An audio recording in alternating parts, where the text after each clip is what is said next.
The WNBA Gambling Podcast on the Sports Gambling Podcast Network is brought to you by Underdog Fantasy. Underdog just launched their new ladders game where you can win up to 500 times your entry. And you can also use that promo code NBA SGPN to get up to $1,000 in bonus cash. We're also brought to you by Edge Boost, the bank account built for bettors. Sign up today at edgeboost.bet with promo code SGPN and get a $25 matching deposit bonus. Yes, sir. We are back with another edition of the WNBA Gambling Podcast on the Sports Gambling Podcast Network. No me, no voice, no guy. It's me, really real, villain real, Terrell Furman Jr. here at your service.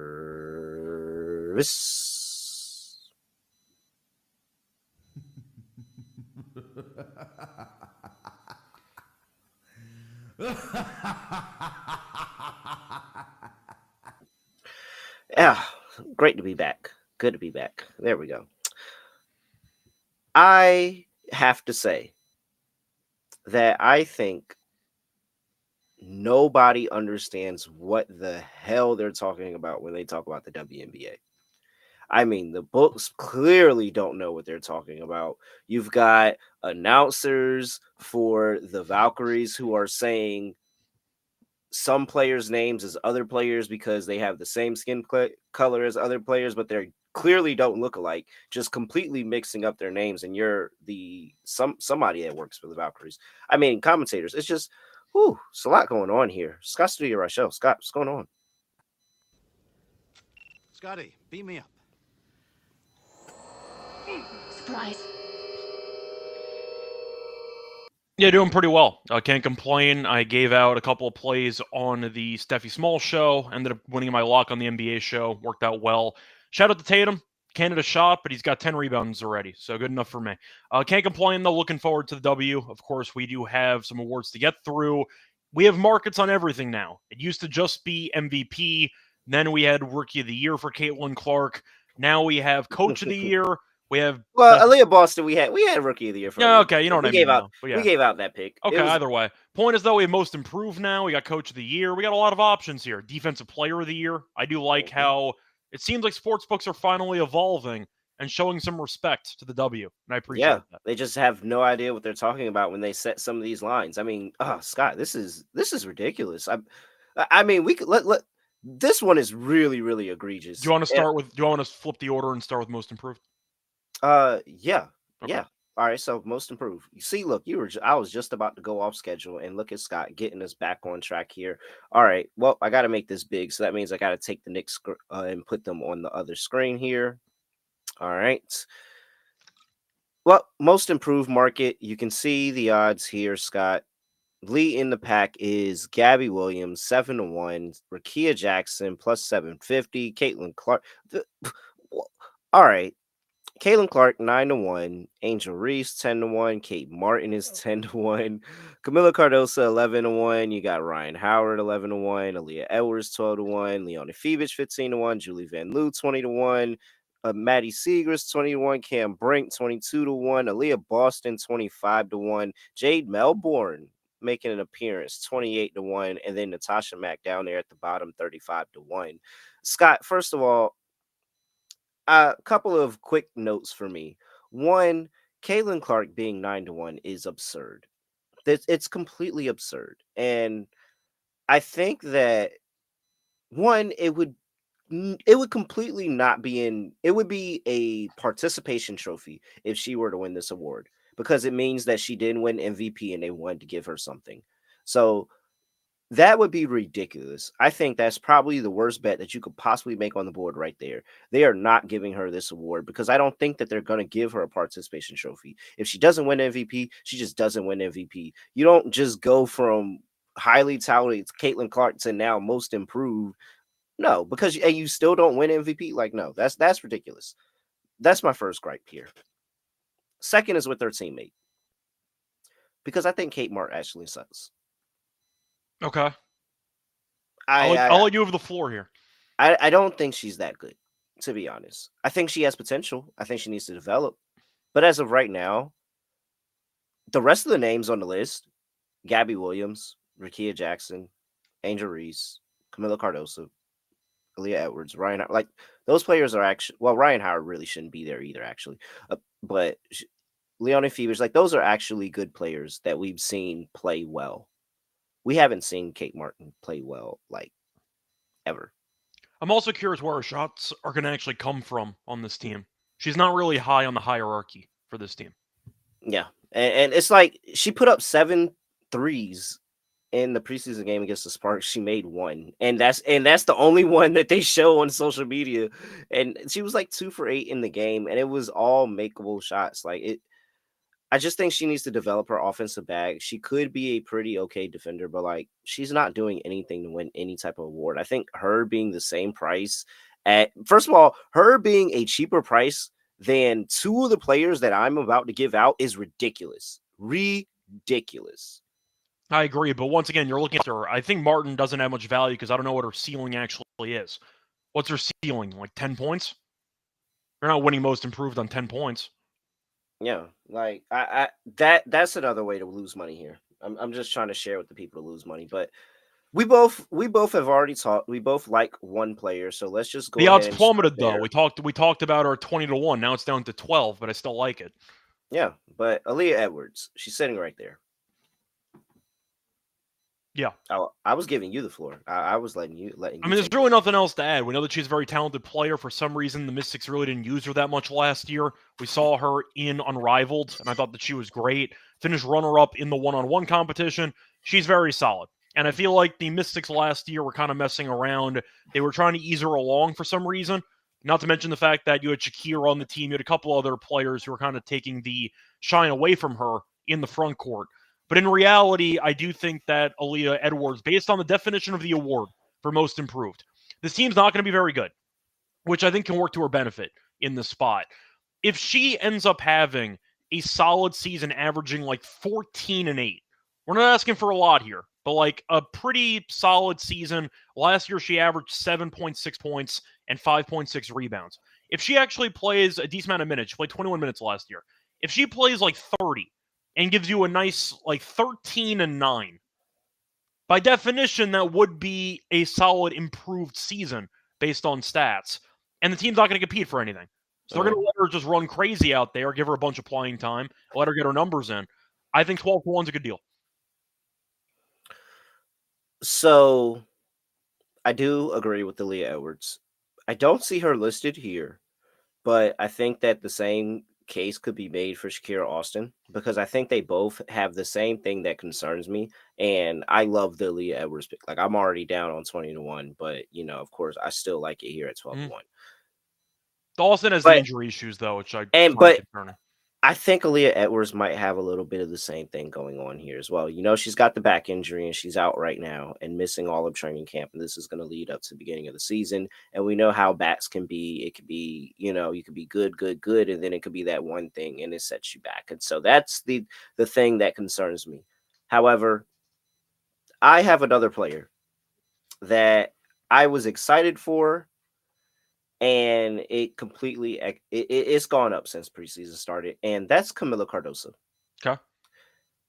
She has potential to be maybe the second leading, potentially third, but up there in scoring for the Chicago Sky here. If you look at what the Sky have done building this team, I think they have received a bunch of fair criticism with firing Teresa Weatherspoon, and we're over here figuring out what the heck they're doing as an organization. It's kind of been how the Sky have operated overall. Mm-hmm. And yet they built a really good team and they brought Sloot in who's running the offense. And if you look at the preseason game that just happened, she had 4 assists just to Camilla. Like that's it. Her and Camilla on the pick and roll, and they were able to build 4 assists right there. And so Camilla was playing really, really well. She went overseas to China in the offseason, and that's where you want to go to play if you're a big and you're really trying to learn how to battle against other bigs because China over in that league, they have like 7 foot women and like it's like and crazy. And so Camilla's out there battling with people that were her height, her size, and she was learning how to navigate being 6'7" on the court. And it looks like it really, really helped and it really, really expanded her offensive game.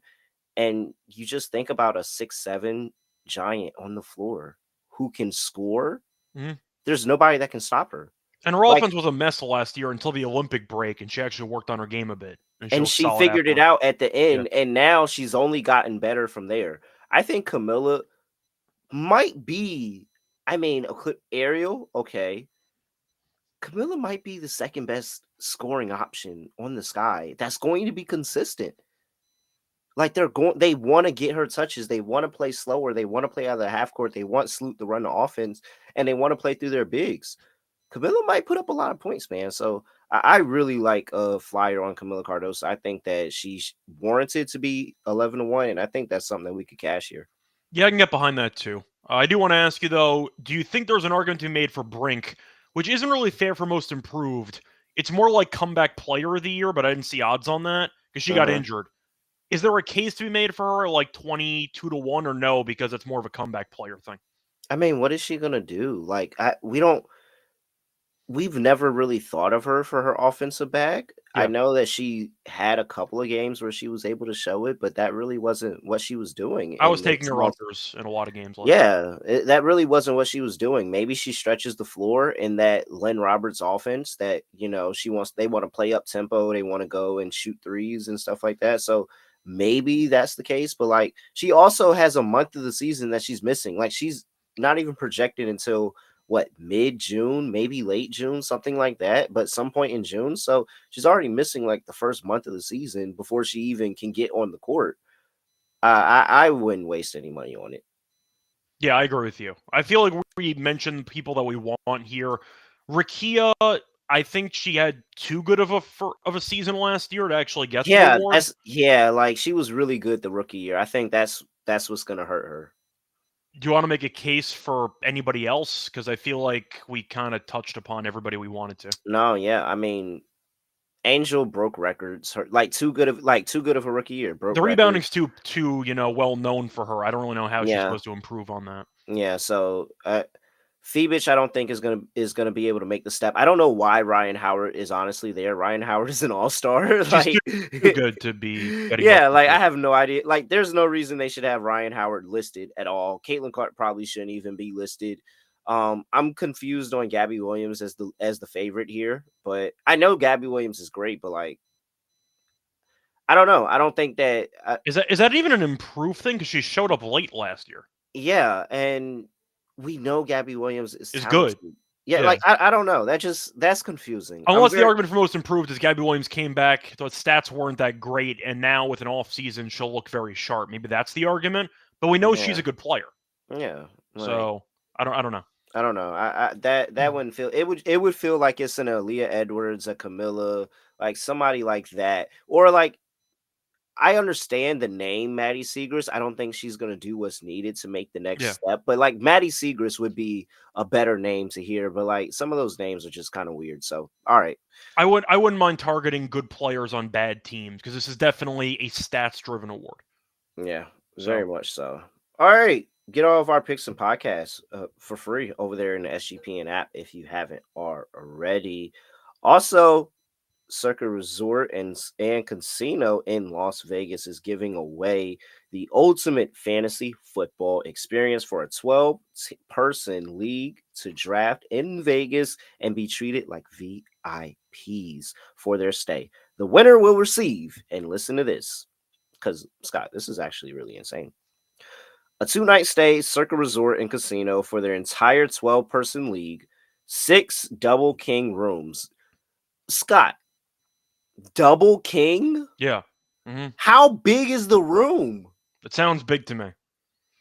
Double king? The room has to be huge. What do you mean it's a double king? I've never even heard of a double king. That I think is a usually the ceiling's like double queens. Usually. yeah. Oh man, Scott, they got double kings over there in Circa? Mm. This is Circa's not messing around. Yo, all right. So that's just one thing that they get, by the way. Then they also get to hold their draft in a cabana at Stadium Swim with the $5,000 food and beverage credit. Yeah. All right.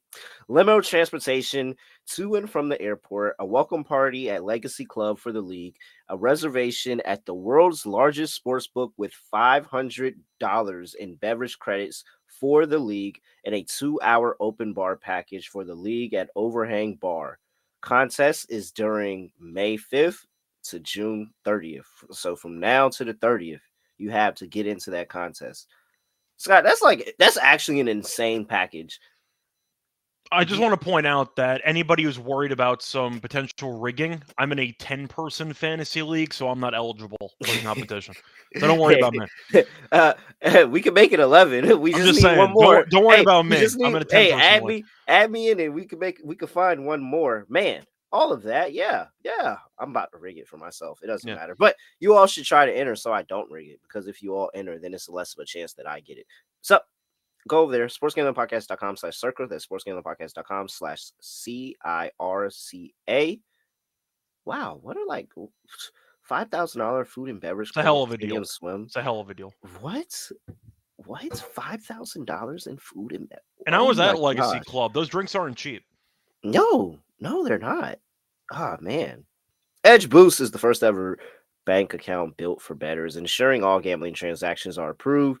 No usage fees, no minimums. Earn cashback rewards. 100% approval for all betting deposits. Sign up today at edgeboost.bet with promo code SGPN. Deposit $25 and Edge Boost will match the deposit. That's edgeboost.bet. Promo code SGPN.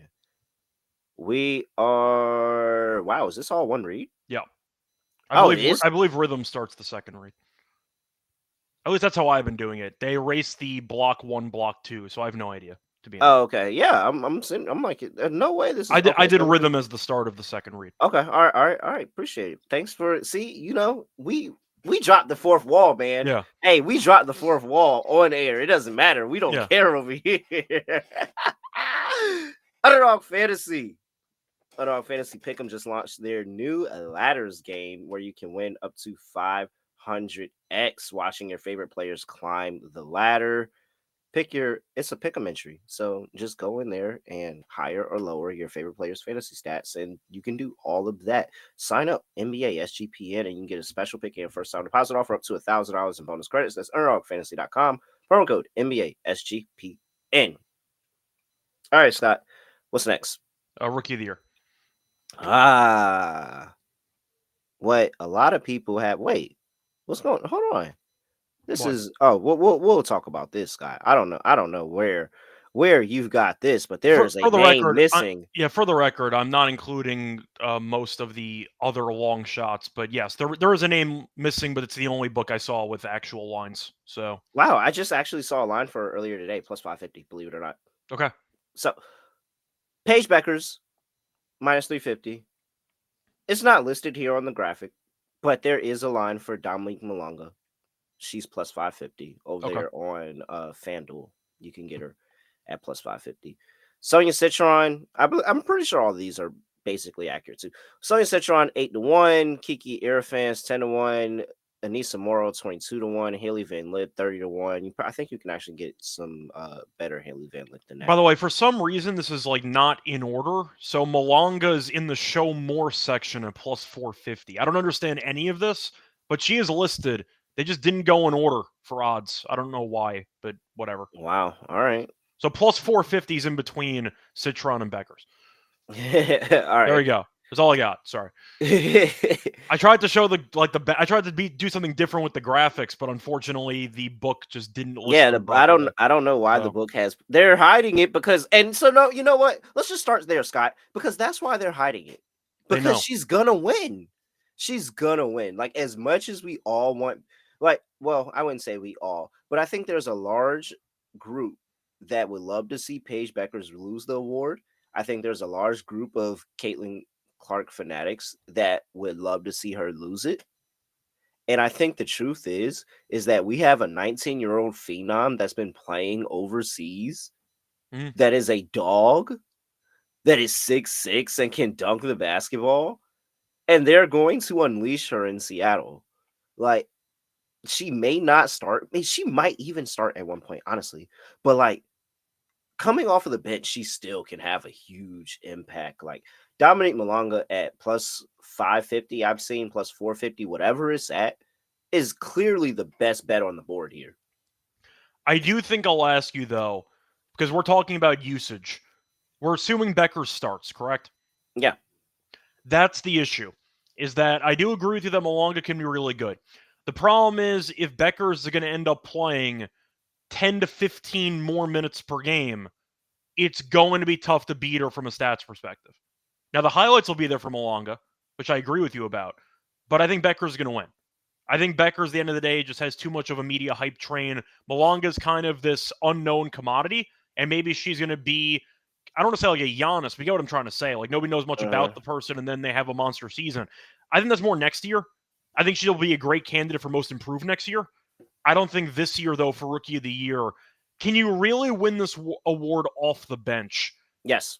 I think you can, but I think it's very difficult to I do mean, so. it's happened. There's a clear precedent for Rookie of the Year off of the bench. You could talk about Michaela Onyenwere, who was playing for the Liberty, and she came off the bench and won the award. Crystal Dangerfield, like you can go all the way back. There is a precedence of winning. Like you don't have to be the starter to win it in the W. It's just that is what's more forward facing. And because of the years past where we just came off of a Caitlin Clark Rookie of the Year, which was clear cut from the beginning. Then the year before that, it was Aaliyah Boston, which was clear cut from the beginning. But there is a precedence, and I think that is where you have to take the value of Dominique Malonga. And then you also have what nobody wants to talk about with Paige, but the fact is that injuries come along with her, and they always have, and it's plagued her career.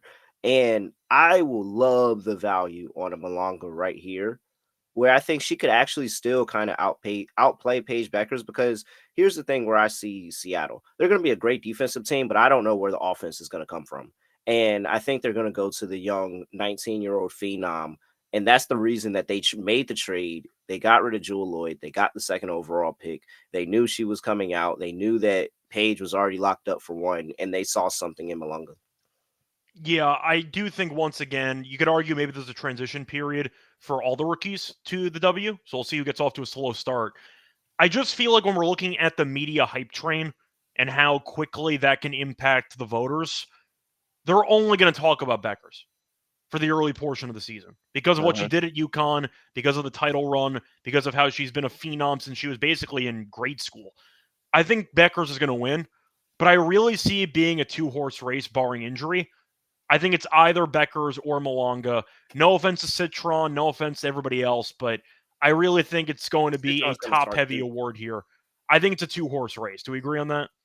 Uh, Yeah, I would say Citron is interesting because she's going to start.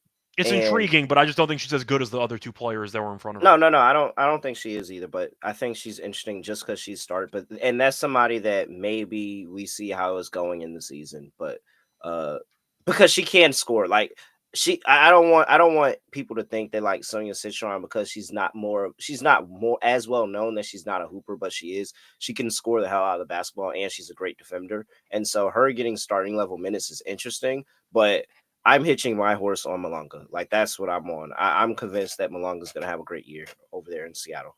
I see a question, by the way, from Landon asking why international players can enter the league sooner. It's because there's a rule, kind of like college football. You have to spend a certain amount of time in women's college basketball before you actually are allowed to make the lift.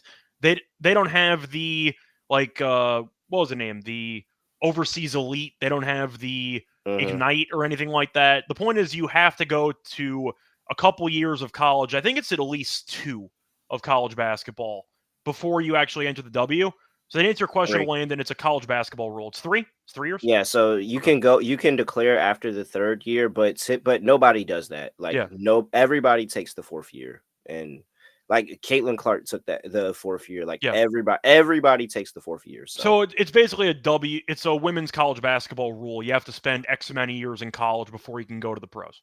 yeah, That's why. and so because she played pro basketball, she's falls into the spectrum because she's a phenom. Like she's a 19-year-old She's a phenom. professional, technically, so she's Yeah. able to It's jump. like how Luca was playing pro ball over there for all those years Hmm. overseas, and then he came to the league at like what, 19. Yeah, pretty much. All right, that's enough of Rookie of the year. What we got next on the slate here? We got 6th player of the year. So this is the one that's ridiculous here, Scott. Okay. And this is how I know the books have no idea what they're talking about. Tiffany Hayes is 3-1 to win 6th player of the year. I just want y'all to know. She might not be coming off the bench. I would love, first of all, there's probably somebody that thinks that, oh, I'm so smart. I know the W and I'm about to give out these futures on my little show and all. Scott, where are you at? I'm still here. Apparently there's a feature that I could hide my camera while keeping my audio on. Oh. So I hid myself so you can read off the odds, but I'm still here. Oh, okay. Smart, Scott. Wow. I was like, where'd Scott go? All right. But as I was saying, there's probably somebody that's saying, oh, I know what I'm doing. Tiffany Hayes 3-1. Tiffany Hayes is a starter. She's a starter. She's not coming off. The Valkyries are not bringing her off the bench. She didn't sign in free agency to go to a brand new franchise to come off the bench. Yeah. Like, what disrespect is here? Clearly, that is the worst bet you could ever make in WNBA. It's not even disrespectful, just being clueless. Like, they just don't know the starting lineups. This is going to start. Worst, by far the worst bet you could ever make. It's an expansion team. Like, she's 100% going to be in the starting lineup. All right. I'm not even reading that off again. I mean, second of all, because I didn't even realize, why is Marina Mabry up here? So who is she coming off the bench to, Scott? Please let me know who Marina Mabry's coming off to the bench. The counterpoint for Mabry would be, since she can be a bit of a flamethrower at times, there maybe is a path where she comes off the bench, but I don't see that happening either. Scott. I didn't say I see that happening either. I'm just laying out an argument. She started in Dallas. She started in Chicago. Did she start full-time in Connecticut, though, last year? No, because Connecticut had a squad. Yeah, that's true. I'm just saying. All those players are not, this is ridiculous. Like, they're actually ridiculous. Okay. Phoebich is a starter now because Phoebich is going to start because Benajelani Hamilton is knee. So I would assume the Bics would know that, but they probably don't know that. Whatever. Phoebich is a starter. You're wasting money there. Maddie Seegers, I actually don't know what Dallas lineup is. I don't think anybody knows what their lineup's going to be. And I think they're still trying to figure it out, but whatever. Okay, Maddie Seeger is here at 8-1. Sophie Cunningham, okay, finally somebody that's probably coming off of the bench, but potentially could be starting to. What is that, 6-1? Dana Evans, all right, definite off the bench, 14-1. Timefek Bile, probably a starter, more than likely a starter. Shatori Walker Kimbrough, definitely coming off of the bench, 22-1. Okay, Jordan Canada is a starter. What's going on here, Scott? Jordan Canada is a starter. I'm not reading that off. Alicia Clark is a starter. Well, also mentioning Canada did also suffer a knee injury, so that's probably not a good bet to make anyway. Yeah, Alicia Clark, maybe she's a 6. She's more than likely a starter. Like, I think her defense is going to be too much, and they're probably going to end up starting her. So, Alicia Clark is there. Cecilia Zedalacini actually probably comes off the bench. She's there at 30-1. Dorka Uhas, 30-1. Kayla Thornton, 30-1. Mo Billings, 30-1. She's a starter. That doesn't even matter. Maisha Hines Allen is probably a starter. Odyssey Sims at 30-1. And I mean, Scott, first of all, Kayla Thornton is a starter as well. They clearly have no idea what they're doing. I have to go look on my phone and actually look at the other players that probably should be considered for this award, because half of the list right there are starters. Yeah, Odyssey Sims is really, really interesting at 30-1, by the way. That is interesting. I have the odds in front of me if you want me to read off a couple more. Do you want me to read off a couple more? Yeah, go ahead. Okay, so Billings at 30-1. Hines Allen's at 30. Starter. Sims is 30. Okay. Talbot's at 30. McDonald's at 40 can be interesting. Yeah. Lexi Brown. I think it's gonna be interesting. Who's gonna get more burn, or who's gonna get more usage in that second unit between McDonald and Odyssey there? Because both of them are gonna want the ball in their hands. You assume Odyssey, being the more veteran player, is probably going to dominant, and she's always been good. Like, and this is the offense. This offense is up tempo offense in Odyssey Sims. My only fear for Odyssey is that she's too good, and then they realize She's going to start at some point. Well, yeah, we should probably be starting her. Thing about McDonald, though, is that she can be streaky, but when she's on, she's a flamethrower. So that could be the definition of the person you look for this award, because Yeah, she can come off the bench and drop 13. Like, she can easily do that. But you have Lexi Brown at 40. I'm just going to read off names. You can tell me when somebody intrigues you. yeah. Parker Tyus at 50. You have She's gonna miss too much time. Engstler at 50. She's a starter. You have Horston at 50. She's hurt. She's tore ACL. Yeah, you have Sammy Whitcomb at 50. No, Burton at 50. she's a starter. Mitchell at 40. Okay. At the way bottom, I see Joannis at 20. It's Odyssey. I think Odyssey's the bet at 30. But I would be Odyssey. willing to take McDonald's as well at 40. Okay, I could, and I don't know why. Let me just Because McDonald, now there is we a have world. to. There is a world where McDonald comes off the bench and averages like 12 a game, and they're like, yeah, she's actually like a solid game changer off the bench. Okay, so who? So I have to go team by team again because they clearly don't know what they're talking about on that list. So Atlanta, Shatori Walker Kimbrough is the only name. Well, no, Nia Coffey actually could be pretty good coming off the bench for them, especially because she hit if she can shoot the ball from three really, really well, she could be really good for yeah, I'm not really sold on. I mean, I have to figure out the lineup for Washington, and then you'll tell me. But like, I don't. Maybe Kiki should be good, but sixth player of the year good. I don't know. I just can't. I can't get anybody outside of Odyssey in my head of because Odyssey. We know Odyssey is a bucket. We know Odyssey can go for 15 a night. Is Yeah, there anybody else? So if Odyssey averages 15 points per game, matter she's of fact, winning. let's go back to Odyssey's numbers and By the let's way, you get mentioned Odyssey she might numbers per start at game. some point. As long as the majority of the games, I believe, are off the bench, then you qualify. And I mean, why would you not want to bring her off the bench? Okay, so remember Odyssey in Dallas and that run she had for Dallas. Mhm. She in those 9 games, she averaged 17 points per game in 34 minutes. Last year in 15 games, she averaged 9.8 in 26. Okay. And that was a really tumultuous situation with LA too. So if you're telling me there's a happy medium and let's put her at 13 Okay. points per game for Odyssey.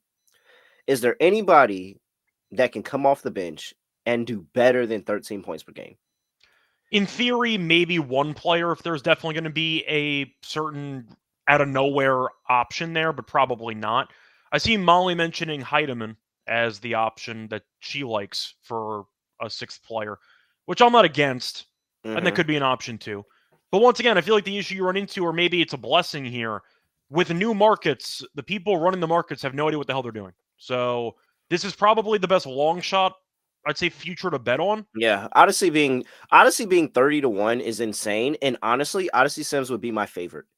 Like if Odyssey Sims was 30 to 1, I mean well not 30 to 1, but 300 plus 300 where Tiffany is at, I'd be like, "Oh, okay, I see that." Like I understand how you got there. But this completely makes no sense and this is where we make money. For the record, I don't even see Heidemann listed on the board here, so this book is a little bit out of sorts. But Yeah, I this is I, where we I make agree money. with you about Sims. I'll throw in McDonald 2 at 40 because there is a world where she's just averaging an insane amount of points off the bench. So I do like Heidemann because I think the Lynx could be potentially one of the best teams in the league. Yeah.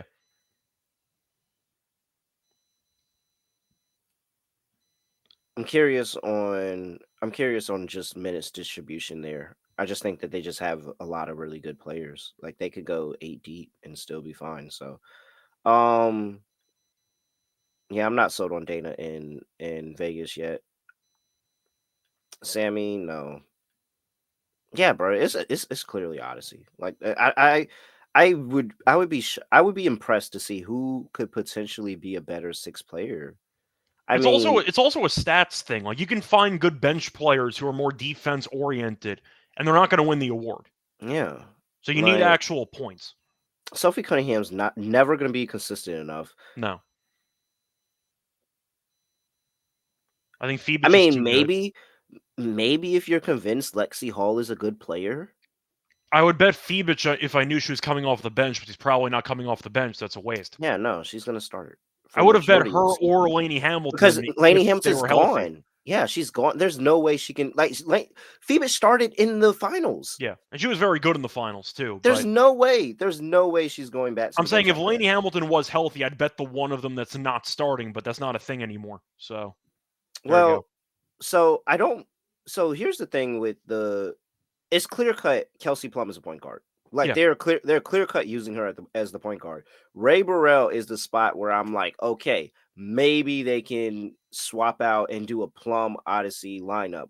But if they just commit to leaving Odyssey on the bench here, she's averaging double digits easy. Averaging double digits easy. There's not a lot of other players that's it's Odyssey Sims at 30-1. That's the bet you got to make. I'm not making anything else. I'll also throw McDonald. I don't see anything on Heidemann, but I don't mind that option too. But yeah, it's a pretty open market. Yeah. Heidemann, yeah, I don't mind Heidemann, but if I had to pick, I think Odyssey's probably going to average more. Natisha's just a little bit more inconsistent in terms of offensively.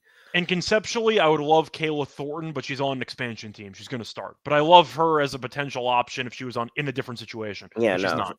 yeah, So she's clear cut starter. yeah, Thornton's starting. Bo Bill is starting out there, and Tiff Hayes is clearly starting out there. This is ridiculous how they set those lines. They have no idea what they're talking about. yeah. All right, Rhythm. Your home for AI bat picks and props. Dominate the NBA playoffs and MLB prop market with Rhythm. Building your own model is simple and easy. It's so easy. I can do it. I know you can do it. So, with that, you'll know that, hey, you can get a 7-day free trial by going to sportsgamblingpodcast.com/rhythm. RITHMM. Also, they have some amazing deals where you can get 25% off a monthly subscription, SGPN 25, and also a 50% off annual subscription, SGPN 50. Those are the promo codes. Just go to sportsgamblingpodcast.com/rhythm, RITHMM, and you can use SGPN 25 or SGPN 50. All right. We're also brought to you by mybookie.ag, home to bet every single sport, including the NBA playoffs over there at MyBookie. They accept tons of customers from a whole bunch of different locations. Easy deposit and get lightning fast payouts using cryptocurrency. So head over there to mybookie.ag, promo code SGPN for a 100% deposit match up to $1,000. That's terms and conditions apply. That's mybookie.ag, promo code SGPN. All right, Scott, what we got next on docket? We have Coach of the Year, which I do think should be interesting. On a separate note, I found the right display system halfway through the show, so Hey, there we we got this go. going for us. Okay. Let's go. All right. So, Scott, I've actually seen Coach of the Year odds move. I saw it earlier. Stephanie White is actually laying money now. Once again, it might depend on the book, but yes. Oh yeah. Oh yeah. So I it took might this. be. I took this screenshot like 20 minutes before we went live, so Oh, it okay. should Okay. still Oh, be. bet. So she's actually plus money somewhere. Okay. Yeah. So that actually makes me feel a little bit better about Stephanie White. But so I'll just read off everybody because we know the teams here. So Stephanie White at plus 125. You got Sandy Brondello at 7-1, Becky Hammond at 7-1, Sharif at 12-1, Lynn Roberts at 12-1, Nate Tibbetts at 12-1. Natalie Nakase 14-1. Wow, that's crazy. I see some. Yeah, these lines are like everywhere. Natalie Nakase here is 14-1. You got Carl Smesko is 18-1. Tyler Marsh is 20-1. Chris Colones is 20-1. Noel Quinn 21. Rashid Mizan 20-1. Sydney Johnson, yeah, 60-1. These are everywhere. These lines are everywhere. I know there's a Natalie Nakase out there 34-1. Mhm. I saw Noel Quinn 25-1.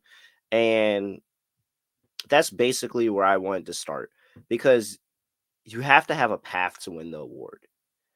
And Stephanie White clearly has that path because she has Caitlin Clark on her team, and that can either work for her or work against her.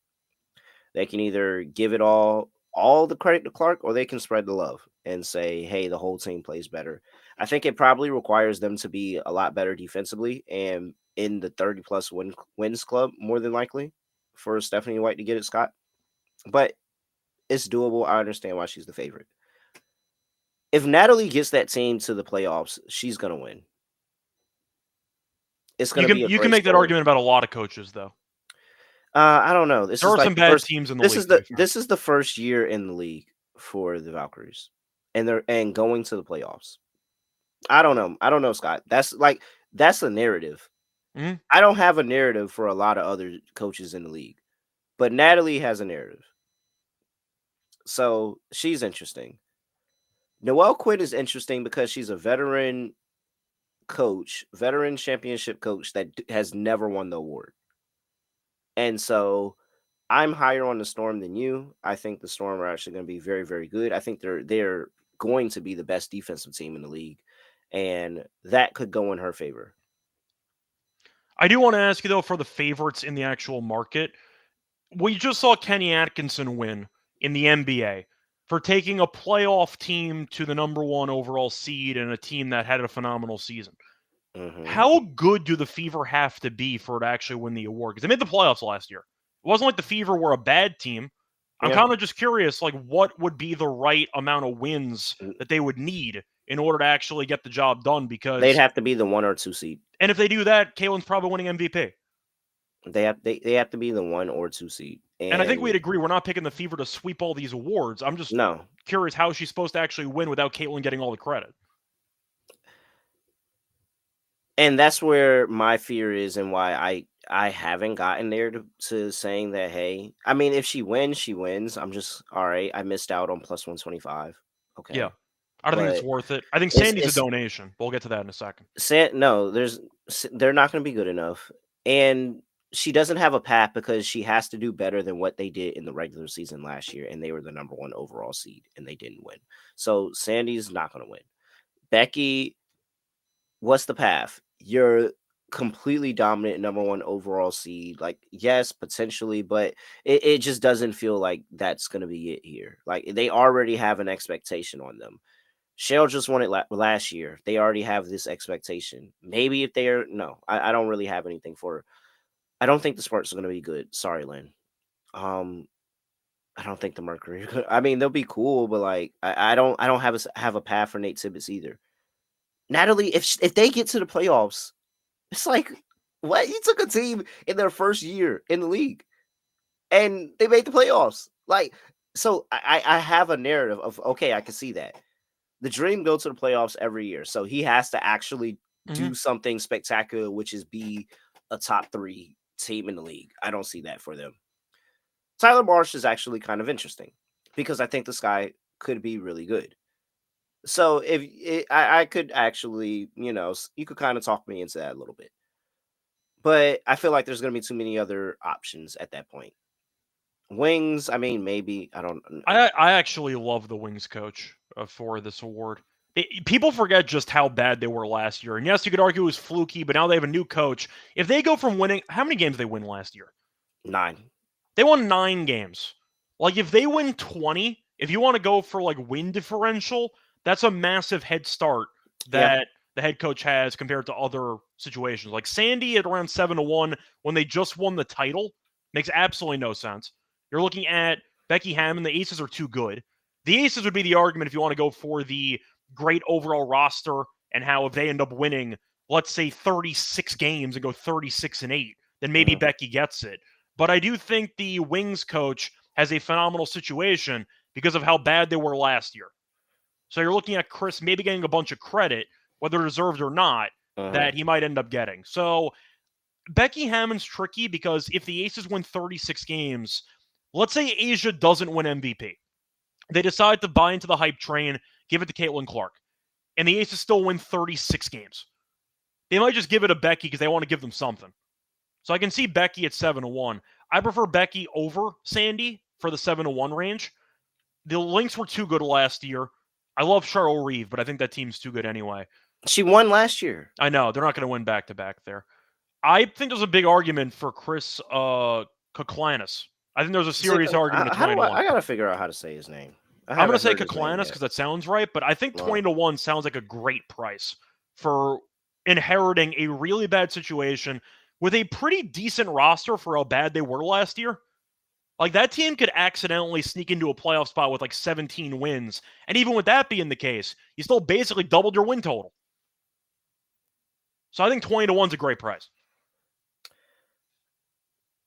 I think I'm lower on the Wings than you, and I think that's just the difference here. Yeah, So well, we also acknowledge, though, how many teams there are that are usually in the basement of the league. So the yeah, fact that they were that bad this past year does give a bit more leeway if the Wings are even mediocre, that he wins the award anyway, because they were so bad last year. That's the argument that I'm making. It's 20-1. I think it's worth something. all right. So I'm settling Natalie. I've got a way better price of 34-1, Okay. and I've got a price on Noel Coin at 25-1. Those are the two that I'm just gonna hitch my horse on. Okay. And then so you're going I'm who- going with Chris no matter what. okay. I think I mean the Storm were good last year, but the problem is they also rebuilt some stuff on the roster. I Hmm, think I would agree with you on Quinn though at 20-1.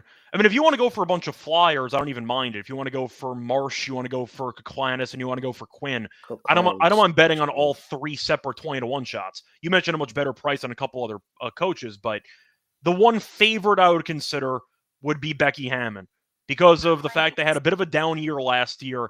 There's a chance they just run the damn table and they have an all-time great season and they give it to her in a bounce back year, kind of like what we saw with Atkinson in the NBA. So my one favorite would be Becky Hammon. I'm not saying she's going to win, but I'd rather take some long shots, pick a team that can surprise and make the playoffs. That was pretty bad last year. I think those are how I would go about betting it personally. Couple long shots, and then, in my opinion, Becky Hammon, because we think the Aces might win like 35 games. Mm-hmm. So that's where I'm at. And reputation, Becky's viewed as being the best coach in the league. So, you have anything else you want to add for that? No, I think I'm Okay. good. All right, what's next? So next is defensive player. All right, Asia plus 125, of course. Fisa Collier is still up there, plus 250, Mm-hmm. reigning defensive player of the year. Brianna Stewart, 11-1. Angel Reese, okay, 17-1. Ezzy Magbor, 20-1. That's a very, very good price. Chocolate Jones is up there, 22-1. Cam Brink is 25-1. Aaliyah Boston is 25-1. Brittany Griner is 35-1. Skylar Diggins, 35-1. Alana Smith, 40-1. All right, Enrique has better eyes than Dejanay. It's pretty wild. Like I said, they don't know what they're talking about. No, Those not even guys. close. Like they really don't. First of all, Dejanay being 61 is wild, and I feel like I only want to put something on that because it's disrespectful. That was the first name that caught my eye. I mean, besides the favorites, obviously, because we know Yeah, Carrington's a but problem on she defense. just deserves money because that's ridiculous. She might be the only person in the league that can go toe to toe with Caitlin Clark. Yeah. So, all right, circle a name, circle that. Cam Brink again missing a legit month of the season, like a full month of the season. That's a lot of games. Yeah. And she also missed a bunch of her rookie season, so she might be extremely rusty to start. Not to mention the fact we think the Sparks aren't going to be good at defense, so that could factor in too. If you're the Yeah. best defensive player on a bad defensive team, does that actually mean anything? I don't know. Like Dyson Daniels Oh, didn't that's win it. so. I don't see her listed here, but I saw her listed at another book. Alyssa Thomas isn't listed here, but she was listed at another book, and that's the same thing that I was thinking of. You're a great defensive player on a bad team, on a bad defensive team, and that's probably what's going to happen to Alyssa Thomas as well. So that's why I didn't have her. I think it's disrespectful they don't have her listed here. By the way, not saying that she would win, but still, she should be listed. You got Enrique listed. You don't have. All right, and it's just because Enrique gets steals. Like just because you get steals, don't mean you're defense player of the year. By the way, nice win by the Knicks. What? They came all the way back. They won. No way. They won. No fucking way, Scott. They won. No way. Bridges blocked Tatum at the buzzer. No fucking way, Scott. They went on like a 19-2 run. They went on like a 19-2 run in the final, like 8 minutes. It was absolutely crazy. But then the Knicks pulled it off. Oh my god. I know. Oh my god. We're doing the show again tomorrow, so Oh my god. we're gonna have fun talking about Game 2. Oh my god. Boston scored 40 in the second half. I can't wait to go back and watch that. It was a lot of ugly Tatum possessions. 91-90. Knicks are up 2-0 against Boston and won 2 games on the road. Home court advantage means absolutely nothing in the NBA anymore, and it's kind of crazy. Oh my But god. Do you know how many Boston fans took the money that they lost in game 1 and put it and back on game 2? It's crazy to think about. I won all my props in that game, but the fact that Boston was oh damn, Boston just sucks. 14?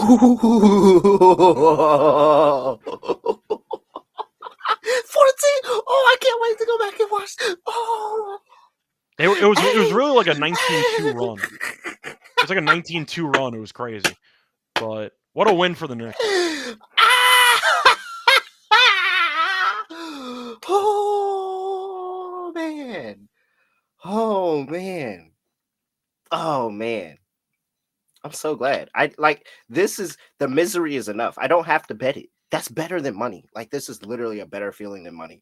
Like honestly, even if they could lose 4 straight games and this feeling right now because now they're sitting there and they're walking back to their cars right now. Yep. Sick, disgusted. Ah. Wanted to mention that because I was watching the ending while you were talking about defensive player. And I tweeted out, yeah. Landon said he tried to bet against them and take the Knicks money line, and I ended up winning money. Look at I respect the hater. I respect the hater. Oh, All I yeah. know is I tweeted out yesterday that the secret infinite money glitch is waiting for a team to go down 20 in the NBA playoffs and then betting them to on the comeback with the live. Knicks were exactly down 20. So we're going to keep it rolling for another day. So there you go. Oh my But gosh! Wow! Wow! Wow! Wow! Wow! Wow! Wow! Wow! Wow! Wow! Wow! Wow! Wow! Wow! Wow! Wow! Wow! do we Wow! think Brianna Stewart misses any time this year? No. Oh, Well, I mean, if it re-aggravates or something, yeah. potentially, but like, I think she's okay. So She back would to be this. my initial pick for these odds at 11-1. So you know what? I'm gonna go ahead and tell you what's gonna happen, and I mean, we could talk about all the other stuff and end up placing money all these other places because there is actually one other place I'm placing money. But what's more than likely is gonna happen is, and it kind of is a teaser into my MVP, is that if she doesn't win MVP, they're gonna give her Defensive Player of the Year Yeah, and probably. Asia Wilson. Mm. And so is if you're I understand the frustration of having to give somebody MVP so many times looking at Jokic in the NBA. I understand the frustration. But like it's so clear cut. She's the best player I've ever seen play in the league. I don't again. You can argue I prime have to Candace Parker's up there, but Asia's on a different caliber, in different what level. league today is there a closer gap between the first best player and the second best player than the W right now with Asia Wilson and literally everybody else? Like I understand maybe that Jewel Lloyd comes in, the stats aren't there, but there's a clear cut gap between her being the clear cut first best player in the league, Yeah. and then wherever you have Caitlin Clark and Nafisa Collier, there is a huge gap there, and we saw it play out last year. And so, if she doesn't win MVP, they're going to give her Defensive Player of the Year, and so that's why I think that her plus 125 could hit. Now, if we add to the little third universe of that not happening, Ezzy is a great pick, an amazing pick, because I think she's going to be on the best defensive team, and she could potentially be by far the best defensive player. I think that's why Skylar is so far up in the list because she's also going to be on the best defensive team. I'm locked into the Storm defensively, and I think that Jewel not being on the team anymore, it means they switch everything. It means they could play everybody, and they feel good about Ezzy going out there, and if she's in front of a guard, staying with them and being able to block shots. And so I think Ezzy is a great pick, but I think that it's a good chance that it goes to Asia Wilson. I think it should go to Asia. I think she is the best defensive player. The problem is trying to find value, and we feel like they're going to give whoever doesn't win MVP between Nafisa and Asia this award. So we're trying to find some value. I Yeah. mentioned Brianna because she can average multiple blocks per game, and the Liberty should be very good. They might also ease her minutes. We'll see what happens with the injury that she had during the offseason. So we'll see, but I think it's pretty top heavy here. I think it's either Asia, Nafisa, or Brianna. Brink, I think, is too young. She might win it in the future. I don't see anybody else, in my opinion, worth a damn for this market. I think it's chalky. Yeah. So Brianna's as far as I'll branch out at 11-1, but I think it's either Asia or Nafisa. I think it's yeah, I'm with you.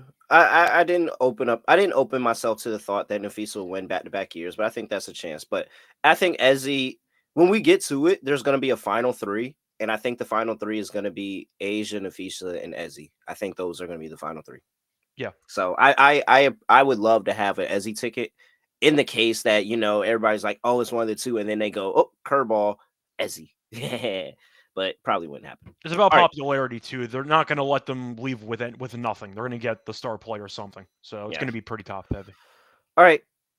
What's next? Final award. Got MVP. Okay, so I honestly I'll let anybody that's on YouTube read the names off of everything. It's going to And, be top heavy again. So yeah, anything else is pure fun. Like me, everybody knows I'm gonna have a Jewel Lloyd MVP ticket. It's not gonna be a lot. It might just be like some leftover change that I had sitting in the account, and I said, "Oh, dang, let me put some money on Jewel real quick." But just in case, I could never let my dog win an MVP and I not have a ticket to show that I betted that year. So it's a donation that's just me and loyalty. Cool, whatever. But people have that. Like people have players that they donate for loyalty or stuff like that. So it's cool. It's clearly you can only put your money on one, because if you try to split your money up on any of the three, you're not really getting a return. Mhm. And so everybody has to hitch their horse to one of the three, whether it's Asia, whether it's Caitlyn, or whether it's Nafisa. And so let me tell you where I came to my decision, Scott. I think it's the year of Nafisa Collier. Okay. I'm not going to stop you. We know that she's a monster.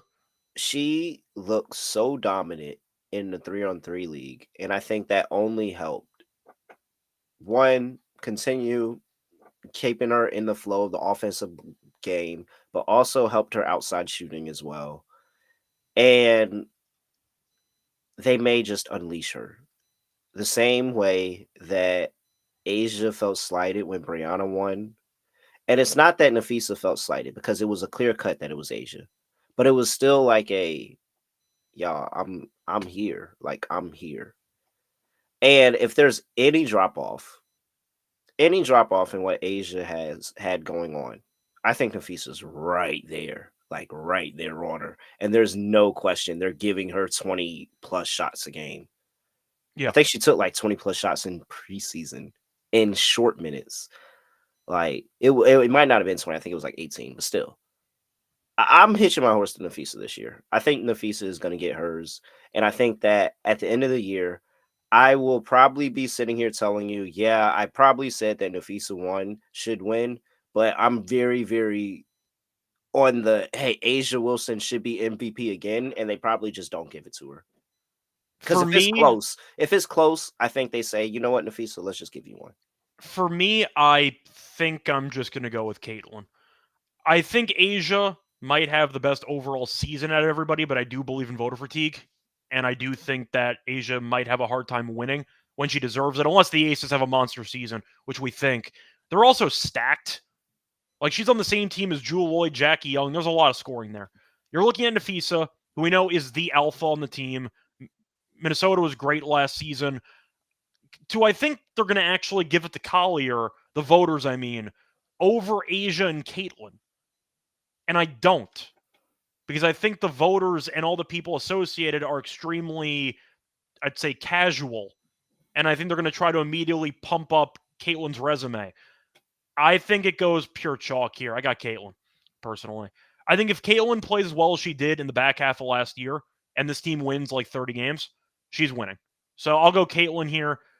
The media cares more about her than anybody else in the league ever in the history of the league. And I think that's going to help her. So give me the media avalanche here. Give me Caitlyn. But I do think that Asia and Collier will be worthy of winning. But I think if it's close, the media will give it to Caitlyn because of the reputation. Fair or foul, that's what I think is going to happen. So I'll go with the media storm. That would be crazy if either one of them are the number one overall seed. I agree. I mean, I think Asia should be. I think all these teams are good enough where, honestly, all three of them have great every single headline for SportsCenter, every single tweet on Bleacher Report. She's just going to win by media coverage alone. If the Fever are really good, which they should be, she'll be talked about more than every other player combined. And I think that's enough for her to win the award. Should she win? I don't know, but I think she's going to. Do you agree with my stance there? It's unfair, but that's how I Yeah. see this No, going. no, no, no, no, no. I think that that's definitely a way that this plays out. And if it does play out, then I'll be here. Well, I definitely will not be happy about it. If you play the best, it goes to you regardless of who you are. And I just think Nafis Collier could do something insane this season and have a better year than what she did last year. And if she has a better year than what she did last year, it, that's gonna top anything Caitlin does. And it's just because all three of them are that good. So I think that's what it might end up coming down to, honestly, though. Whose team is the number one overall seed? If one of those teams are number one overall seed, they might just say, all right, you're the best player on the one seed, and that's how this is gonna go. But Caitlin's definitely going to get her fair share of votes for sure. Fair And share that's is a why she's stretch, by the way. I think people are going to go out of their way to vote for her. That's kind of what I'm concerned about. Just for what it means for the sake of the league's growth, I think they're begging to give Caitlin the award. I think they are, but again, I think she's definitely a top 3 vote getter. I don't know. I just from what I saw with the votes last year, I was like, okay, there's definitely the love for Caitlin Clark here, but it's also knowers of basketball, and they know that all right, as good as she is, she's still not the best player in the league. Yeah. And so that's the thing. Like you can be right up there. Like, hey, we know it's coming. Like we know it's coming, but it might not be there yet. And I'm curious to see what this team looks like. Like again, we don't 100% know what this team looks like. They should be good on paper, but I'm interested to see what the whole team looks like, especially this new look roster. Yeah, But I think it's those three. Like those are the only 3 options you have. So literally, when you're making your decision, you're picking between one of 3 options. We're not talking about anybody else for a reason. There's no reason to talk about anybody else. As much as I would love Alyssa Thomas to finally get that dub, it's not happening, man. there's too much media coverage on the top 3 players. It's not happening. It's not It's happening. not happening. It's going to be chalk. All right. What's your favorite? I mean, my clear cut, honestly, Scott, I'm not gonna lie to you. Honestly, Sims 30-1 for 6th player of the year.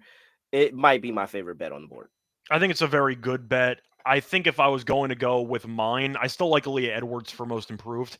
For coach of the year, we mentioned a couple long shots. I don't mind. I really do think Caitlin's going to win. I think Caitlin might average a double-double. I think all the media people are going to be talking about her nonstop. And I feel like there's going to be a growing sense of peer pressure. Give her the damn award. It's good for the league. I think Caitlin's going to win the award for me. So that's kind of where I'm at. But I think Caitlin wins. Then you have an argument about defensive player between Nafisa and between Asia. You can pick whoever you want from there. But I just feel like with the amount of coverage she gets and with how good Indiana's supposed to be, I think Caitlin wins MVP. Well, I hope Indiana's that good. That's the point, though. I actually don't know how good they have to be. Yeah, like I mean, for her to win, especially if we sit there and we talk about how good Asia and Nafisa are supposed to be, she has to be like a top 2 seed. I think so. She's got to be better than at least one of those 2 teams. Like for sure, better than one of those 2 teams. Probably. I'm not going to say for sure, but I'll say probably. But I think there's a lot of bias going in that they want to give it to Caitlin. Like if the season doesn't go how projected, or let's say they're Let's say they're a 4 seed. Yeah. I don't think that's enough. Probably not. I don't think. I think you got to be in the top 3. I just think she has a head start based on the actual. No. She definitely does. I think that the media plays in her favor, but I don't know. Nafisa Collier has an offensive bag, and what was Asia at 28 last year? Oh, so let me tell you another way that I think you should play that, because if Nafisa Collier wins MVP, she actually is leading the league in scoring. And I'm pretty confident that if she wins MVP, she's leading the league in scoring. And it's going to be at the tune of some 27, 28 points per game. Yeah, I can get behind that. But once again, And I that's think that it's going to be a fun overall award no, but wait, season but for everyone. that's where I'm getting at with this. FanDuel, you can get the what is it? Points season leader in points Yeah. or points per game. 14-1 for Nafisa Collier. Yeah. 14-1. So I think that's the way. That's the way I'm gonna play it. So I'm gonna play her lead the league in scoring 14-1. Because I think if she does, like, that's how she wins MVP. Like, I don't think she wins MVP if she's not leading the league in scoring. Like, I think she's leading the league in scoring, and it was just so far. Like, she has some 27, 28, and then here comes, like, Asia and Caitlin with, like, 25. And then it's like, okay, Nafisa Collier's got to be MVP there. That's how I see it for her. Yeah, I can agree with that. But we mentioned a couple long shots. I do think that sixth person of the year is the best award market for the long shots. Oh, The yeah. truth is, there are a lot of bad prices everywhere, in a good way for us. So you might be willing to sprinkle a lot of stuff around. You Yeah. might end up hitting on one of them. Yeah. All right. With that, Scott, anything else for people before we get up out of here? Yes, for the updated schedule, I believe we said next week we are going to be doing our official title picks, playoff stuff, all that kind of fun things before the actual, once again, season starts. And then Thursday night. Thursday night Thursday. starts. So there we go. So keep that in Next mind. Thursday, we will have the official tip-off episode, WNBA Gambling Podcast tip-off episode. We'll talk about the 3 games going on Friday and the 2 games going on Saturday. So we'll be doubling up those 2 days, Scott. We should have plenty of stuff to go off of. They've gotten really, really good with getting us props and all of that early. So, and just to make sure, no, I'm sorry, 3 games on Saturday. Just to make sure, by the way, we are doing night shows, correct? Yeah. Okay. Yeah. So Friday night we'll have everything Friday. We'll have everything Saturday, or maybe that. No, I'm pretty sure we'll have everything for the first 2 days, and we'll be able to do that. So that's how that'll go. All right. With that, I mean, hey, that is it. Make sure you subscribe to the WNBA Gambling Podcast. I understand if you listen to on YouTube, cool, but go subscribe where you get your podcasts and just add that to us, please. Appreciate it. Also, while you're there, leave us a 5-star rating and review. It helps the show a lot, tremendously. That would be great. And Scott, am I missing anything? No. I don't really... Not really. If you want our thoughts on the Knicks Celtics game, check out the NBA show tomorrow. We're doing it together, by the way, if you didn't know. We're doing the show tomorrow. Bing bang. So. Bing bang. Bing bang. Yeah. I mean, New Yorkers are probably so obnoxious up in New York right now. Like, I'm still waiting for another sidewalk talk. Yeah. I know. Jason Tatum! Jason Tatum! The New York Knicks are up 2-0 against the Boston Celtics, and we are out of here.